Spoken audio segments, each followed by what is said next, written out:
নমস্কার, news Asia চ্যানেলে আপনাদের স্বাগত।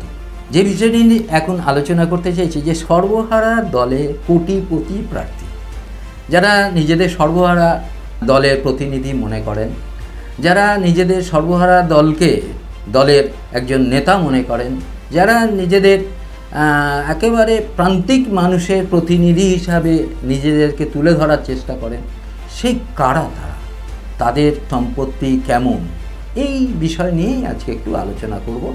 এখনো পর্যন্ত আমাদের কাছে যে কয়েকজনের হিসেবটা এসেছে, যারা নির্বাচনের লড়াই করছেন এই সিপিআইএম বামপন্থী দলের যে সর্বহারা দল হিসাবে যারা নিজেদের স্বঘোষিত সর্বহারা দলের প্রতিনিধি হিসাবে যারা নিজেদেরকে ইতিমধ্যে মানুষের কাছে তুলে ধরার চেষ্টা করছেন, তাদের মধ্যে আমি একটা করে 4 জনের কথা আমি আজকে বলবো। এইবারে নির্বাচনে এই এখনও পর্যন্ত চতুর্থ দফা যে নির্বাচন হয়েছে এবং তার মধ্যে যারা আছেন তাদের কথা বলবো, এবং আর যারা ইতিমধ্যে নমিনেশন দিয়েছেন তাদের থেকেই যে তথ্যটা আমরা ইলেকশন কমিশন থেকে পেয়েছি, সেই তথ্যের ভিত্তিতেই আপনাদের সেই বিষয়টা বলবো যে সর্বহারা দলের কারা কারা কোটি প্রার্থী এবারে নির্বাচনে আছেন, যারা এ পর্যন্ত নমিনেশন দিয়েছেন, সেই ভিত্তিতেই আমরা এই আলোচনাটা করছি।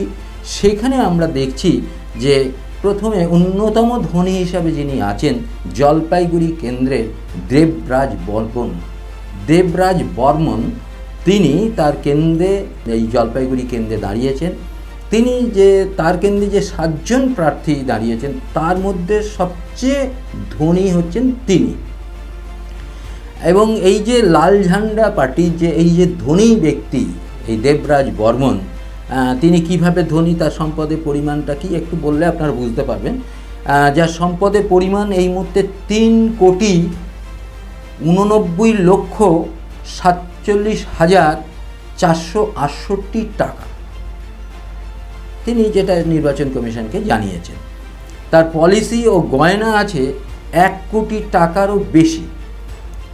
স্ত্রী জলপাইগুড়িতে একটি প্রাথমিক বিদ্যালয়ের শিক্ষিকা। 2022-23 সালে নগদ তার হাতে ছিল 35,000 টাকা এবং অস্থাবর সম্পদ ছিল 43 লক্ষ টাকা। মোট তার আয় ছিল যে 2022-23-এ তার মোট আয় ছিল 6,14,760 টাকা। আর বাবার আয় ছিল 14,30,250 টাকা। বাবার অস্থাবর সম্পত্তির পরিমাণ হচ্ছে 2,63,59,351 টাকা। স্থাবর সম্পত্তি হচ্ছে 60 লক্ষ টাকা। তাহলে বুঝতে পারছেন যে এই যে সর্বহারা দলের যিনি কোটিপতি প্রার্থী, তার যে সম্পদের পরিমাণ তিনি যেটা নির্বাচন কমিশনকে জানিয়েছেন, সেই ভিত্তিতে এই দেবরাজ বর্মনের হিসাবটা আপনাদের বললাম। এরপরে যে আরেকজনের কথা বলবো, তিনি হচ্ছেন তমলুক কেন্দ্র থেকে যিনি দাঁড়িয়েছেন সিপিআইএম প্রার্থী সায়ন ব্যানার্জির 10 লক্ষ টাকা দামের একটা গাড়ি আছে। 2022-23 সালে তার মোট আয় হচ্ছে 4,71,130। নগদ তার হাতে রয়েছে 10,000 টাকা। বিভিন্ন ব্যাংকে তার 9,88,110 টাকা আছে। 2টি গাড়ি আছে, একটির দাম হচ্ছে 1,30,000, আর একটার দাম 10 লাখ, এরকম একটা হবে। অন্যটির দাম হচ্ছে 10,08,54 টাকা, এরকম একটা আছে। আর স্থাবর সম্পত্তি তার আছে 21,73,011 টাকা। 21,73,011 টাকা যে স্থাবর সম্পত্তি। সোনাদানা তার নেই। দেনা আছে 6,66,785 টাকা। আর স্ত্রীর একটি গাড়ি আছে, দাম হচ্ছে 5,55,000 টাকা। এখন ঘটনা হচ্ছে সায়ন ব্যানার্জি শ্রমিক শ্রেণীর প্রার্থী এবং শ্রমিক শ্রেণীর প্রতিনিধি হিসাবে তিনি তমলুক কেন্দ্রে তিনি এবারে প্রতিদ্বন্দ্বিতা করছেন।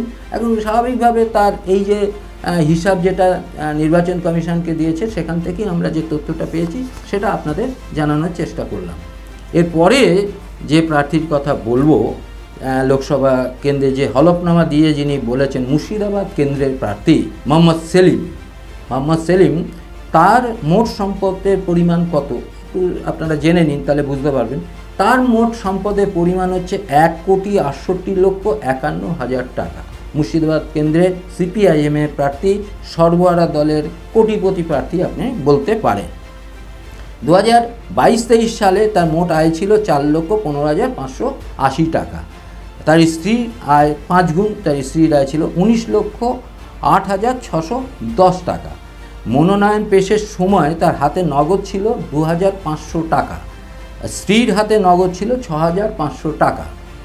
আর হলফনামায় তিনি যেটা বলেছেন, তার ব্যাংক ব্যালেন্স হচ্ছে 32,628 টাকা। সঞ্চয় প্রকল্পে সেলিমের যে টাকা আছে সেটা হচ্ছে 47,49,850 টাকা। এবার স্ত্রীর সঞ্চয় প্রকল্পে টাকা আছে 29,83,810 টাকা। জীবন বিমা সেলিমের আছে 42,407 টাকা। স্ত্রীর আছে 3,94,800 টাকা। সেলিমের কোনো নিজস্ব গাড়ি নেই, স্ত্রীর দুটো গাড়ি আছে, তার দাম হচ্ছে 13,50,000 টাকা। এবং সেলিমের সোনা যেটুকু আছে সে যেটা দেখানো হয়েছে 7,500 টাকা, আর স্ত্রীর সোনা দেখানো হয়েছে 2.5 লাখ টাকার মতো।